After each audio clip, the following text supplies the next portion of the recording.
ഭാസ്കരേട്ടാ, ഭാസ്കരേട്ടാ. എന്താണോ വീണ്ടും ക്ലൈമാക്സ് കിട്ടിയോ? അല്ല ഭാസ്കരേട്ടാ, ബേബിക്കുട്ടൻ ഇങ്ങോട്ട് വരുന്നു. ഇപ്പൊ ഫോൺ ചെയ്തിരുന്നു. ഗോപിക്കുട്ടനോ? ഗോപിക്കുട്ടൻ അല്ല, ബേബിക്കുട്ടൻ, എന്റെ പടത്തിന്റെ പ്രൊഡ്യൂസർ. അവൻ ഇവിടെ എത്തിക്കഴിഞ്ഞു.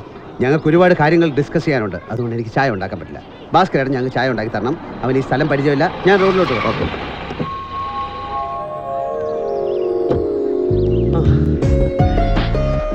ഹിറ്റാകാൻ പോകുന്ന ഒരു പടത്തിന്റെ സംവിധായകൻ ഇങ്ങനെയുള്ള ഒരു സ്ഥലത്ത് താമസിച്ചാൽ മതി. എന്റെ സിനിമ ഹാളുകൾ കണ്ടാൽ മതി. താമസ സ്ഥലം വിഷയമല്ല. ഇതവിടെ താമസം. എനിക്കിവിടെ ഒരു ഫാമിലി ഫ്രണ്ടിന്റെ കല്യാണത്തിന് കൂടണം. പ്രസാദ് ലാബിൽ നിന്ന് കഴിഞ്ഞ പടത്തിന്റെ പ്രിന്റ് എടുത്ത് ദുബായിക്ക് വിടണം. അതിനു മുമ്പ് ഞാൻ ചെയ്ത ഒരു തെറ്റ് തിരുത്തുകയും വേണം. തെറ്റാ? എന്താ ആ വാക്ക് നേരത്തെ കേട്ടിട്ടില്ലേ? തെറ്റല്ലെങ്കിൽ മിസ്റ്റേക്ക്. ബേബിക്കുട്ടൻ ആരോട് തെറ്റ് ചെയ്യുന്ന? വാ പറയാം.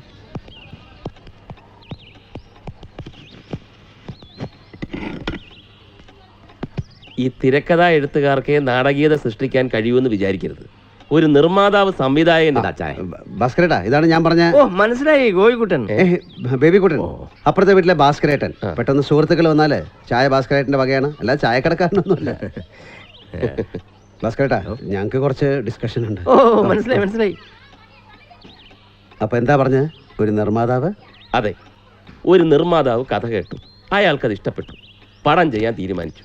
പക്ഷെ അഡ്വാൻസ് കൊടുത്തില്ല. അത് തെറ്റല്ലേ? സത്യത്തിൽ ഓർമ്മിക്കാത്തതല്ല. നല്ല ദിവസവും സമയമൊക്കെ നോക്കണമല്ലോ. ദാ ഐശ്വര്യമായിട്ട് അങ്ങോട്ട് വാങ്ങിച്ചേ.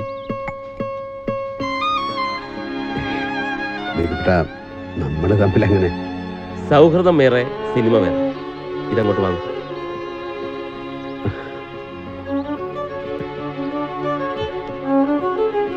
ഡയറക്ടർ പ്രതാപൻ സംവിധാനം ചെയ്യുന്ന പുതിയ സിനിമ, അതിന്റെ പൂജ കഴിഞ്ഞ് മടങ്ങുക. ഉദയേട്ടൻ അറിഞ്ഞില്ല? ഉദയേട്ടന്റെ സുഹൃത്തില്ലേ ആ രാജപ്പൻ? അയാളാണല്ലോ സിനിമയിലെ നായകൻ. ഹീറോയിൻ ഞാനാ. ആ സിനിമയുടെ കഥ കേട്ടു ഉദയേട്ടാ. എക്സലന്റ്. തിരക്കഥ പുതിയൊരാളാ. അജയനെന്നോ മറ്റാണ് പേര്. ആളിനെ എനിക്കറിയില്ല. ഉദയേട്ടൻ എവിടെയാ ഉള്ളത്? ഞാൻ കാലത്തിറങ്ങിയതാണ്. 1-2 വീടുകൾ കണ്ടുപിടിക്കണമായിരുന്നു ഷൂട്ട് ചെയ്യാൻ. അത് മധു ഞാൻ പറയാതിരിക്കായിരുന്നു. ഞാൻ എഴുതിയ തിരക്കഥ ബേബിക്കുട്ടിന് വളരെയധികം ഇഷ്ടപ്പെട്ടു. അങ്ങനെ കുറെ നാളത്തെ കാത്തിരിപ്പിന് ശേഷം എൻ്റെ ആദ്യത്തെ സിനിമയുടെ ജോലികൾ തുടങ്ങാൻ പോവുകയാണ്. സത്യം? ഓ ഗ്രേറ്റ് ന്യൂസ്. ലക്ഷ്മിയെടുത്തി ഉദയേട്ടൻ സംവിധായകനാകാൻ പോകുന്നു. ആണോ? എനിക്കിന്ന് ഉച്ചവരെ ഷൂട്ടിംഗ് ഇല്ല. ഉദയേട്ടൻ എവിടെയാ പറഞ്ഞത്? ഞാൻ അംബേദ്കർ ഹൗസിംഗ് കോളനിയിലാ. നിർത്താൻ. അംബേദ്കർ കോളനിയിൽ എവിടെ? ഒന്ന് തിരിഞ്ഞു നോക്കിയേ. ഇവിടെ എന്റെ കാർ കാണുന്നില്ലേ?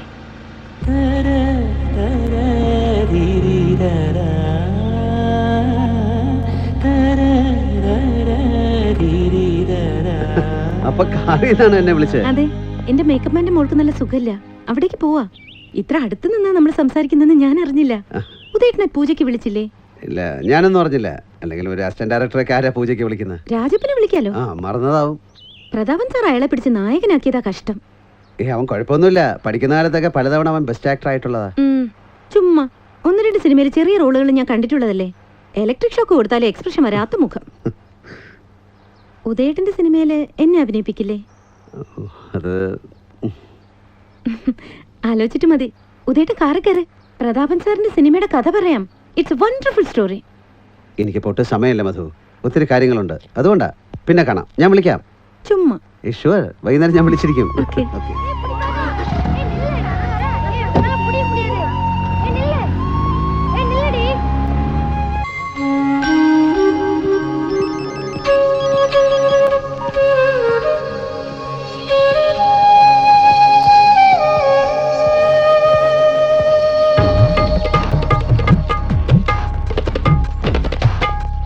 ശരി sir. Thank you. Udayan. Sir, തന്നെ ഞാൻ അന്വേഷിച്ചിരുന്നു. എൻ്റെ ഈ പടത്തിൽ വർക്ക് ചെയ്യാൻ പറ്റുമെന്ന് അറിയാം. ഉദയൻ നാട്ടിലായിരുന്നു അല്ലേ? അപ്പൊ പ്രതാപൻ കാര്യമൊന്നും പറഞ്ഞില്ലേ? ബേബിക്കുട്ടന്റെ അടുത്തവിടെ ഉദയന സംവിധാനം അഡ്വാൻസ് വാങ്ങിച്ചു. Very good. My hearty congratulation. Thank you sir. Thank you. ഏതായാലും വളരെ നന്നായി. എത്ര വർഷത്തെ എക്സ്പീരിയൻസ് ഉള്ള ആളാണ് ഉദയൻ. വെറും ഒരു പടത്തിൽ വർക്ക് ചെയ്ത പരിചയം വെച്ച് നിർമ്മാതാക്കളെ കറക്കാൻ നടക്കുന്ന സംവിധായക പ്രതിഭകളാണ് നാട് മുഴുവൻ. ഉദയൻ ഇപ്പോൾ സിനിമയിൽ വന്നിട്ട് എത്ര വർഷമായി കാണും? 10-12 ഓ മൈ ഗുഡ്നസ്. എന്നിട്ട് ഇപ്പോഴാ ആദ്യമായി. ആരുടെ തിരക്കഥ? എൻ്റെ ആഗ്രഹമാണല്ലോ സാർ എൻ്റെ സിനിമ. കുറെ കാലത്തെ പരിശ്രമമാണ്. ബേബിക്കുട്ടിന് അതങ്ങ് ഇഷ്ടപ്പെട്ടു. അങ്ങനെയാണ്. Very good, very good. സംവിധായകൻ എഴുതാൻ പറ്റിയാൽ അതാണ് ഏറ്റവും നല്ലത്. പറഞ്ഞ പോലെ രാജപ്പനും ഉദയവാനും സുഹൃത്തുക്കളല്ലേ? രാജപ്പനെ കാണാനായിട്ടാണ് ഞാൻ വന്നത്. അവൻ നായകനായിട്ട് അഭിനയിക്കുന്ന പടമാണല്ലോ ഇത്. രായപ്പൻ ഇവിടെ ഉണ്ടായിരുന്നല്ലോ. സത്യം പറയാലോ ഉദയ, അവനെ കൊണ്ട് ഈ വേഷം അഭിനയിച്ച് ഫലിപ്പിക്കാൻ പറ്റുമെന്ന് എനിക്കൊരു വിശ്വാസവും. ആ തിരക്കഥ ഞാൻ ശരിക്കും അത്ഭുതപ്പെട്ടു. അവനാണ് എഴുതി. ഇങ്ങ് വന്നേ. ആരെ ക്ഷണിച്ചിട്ടാ താൻ ഇവിടെ വന്നത്? ഒരു വാക്ക് പറയാതെ താൻ മുറി വിട്ടുപോയി. 2 തവണ ഞാൻ തന്നെ കാണാൻ വന്നു. അകത്തുണ്ടായിട്ടും കാണാൻ പറ്റില്ല. ഞാൻ തന്നോട് എന്ത് തെറ്റ് ചെയ്തോ? എനിക്ക് നല്ലൊരു വേഷം കിട്ടുന്നതും കോഴിക്ക് മുല വരുന്നതും ഒരുമിച്ചായിരിക്കും എന്ന് താൻ പറഞ്ഞില്ലേ? ഒരു കാലത്തും ഞാനത് മറക്കില്ല. തന്നെ കാണുന്നതേ എനിക്ക് ഇഷ്ടമല്ല. എടോ അത് ഞാൻ തമാശക്ക്. ഇതൊക്കെയാണോ തമാശ? എന്റെ നെഞ്ചത്ത് കത്തി കുത്തി കെറ്റിയിട്ട് പറയാണ് തമാശയാണെന്ന്. പോകുന്നുണ്ടോ ഇവിടുന്ന്?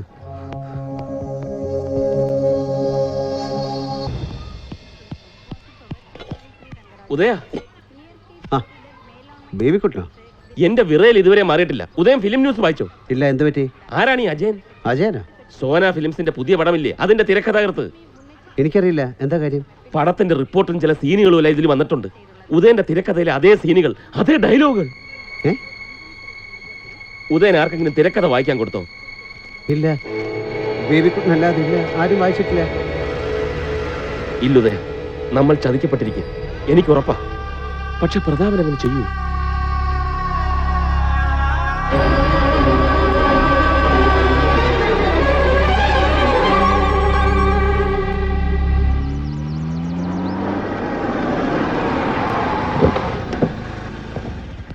ആ വരണം. സാർ, ഒരു പ്രധാനപ്പെട്ട കാര്യം സംസാരിക്കാനുണ്ടായിരുന്നു. ഒന്നകത്തേക്ക് വന്നാൽ. ഉദയന്റെ മുഖം എന്താ വല്ലാണ്ടിരിക്കുന്നത്? ഞാൻ പറയാം സാർ.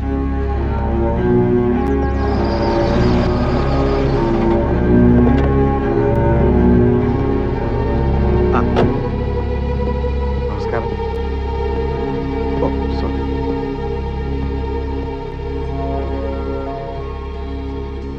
തിരക്കഥയുടെ സിറോസ്കോപ്പിയിലെ രാജപ്പൻ നമ്മളെ തന്നത് ഒറിജിനൽ ഉദയന്റെ കയ്യിലുണ്ട്. ഞാൻ അന്നേ പറഞ്ഞില്ലേ ബാലമ്പിള്ളേ, ഇത് വിവരമുള്ള ആരോ എഴുതിയ തിരക്കഥയാണെന്ന്. ഉദയ, ഞങ്ങൾ നിരപരാധികളാണ്. കിട്ടുന്ന സ്ഥലത്ത് നിന്നെല്ലാം കടം വാങ്ങിച്ചിട്ടാണ് പടം ചെയ്തുകൊണ്ടിരിക്കുന്നത്. ഉദയന്റെ വിഷമം ഞങ്ങൾ മനസ്സിലാക്കുന്നു. പക്ഷേ ഇതിന്റെ പുറത്തൊരു കേസോ കൊണ്ടാവേണ്ടി വന്ന ആത്മഹത്യയല്ലാതെ വേറെ മാർഗമില്ല. രായപ്പനെ വിളിച്ചു വരുത്തിയ സത്യം തെളിഞ്ഞ ഉദയന് ഞാൻ കുറച്ചെന്തെങ്കിലും പണം തരാം.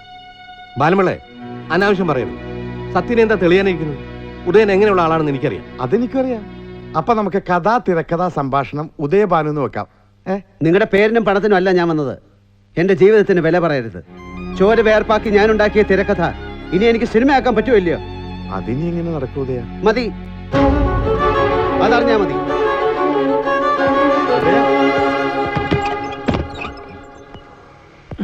എന്താ ഒരു ശബ്ദം കേട്ടത്? കുറ്റം ചെയ്തത് ഞാനാണടാ. വൃത്തികെട്ടവനാണെന്ന് അറിഞ്ഞിട്ടും നിന്നെ ഞാൻ എന്റെ മുറിയിൽ കയറ്റി താമസിപ്പിച്ചു. പക്ഷേ ഇതുപോലൊരു ചതി ഞാൻ പ്രതീക്ഷിച്ചില്ല. എന്റെ തിരക്കഥയല്ല, എന്റെ ജീവിതമാണ് നീ തട്ടിപ്പറിച്ചെടുത്തത്. ഇനി ആരോട് നീ ഇങ്ങനെ ചെയ്തോ?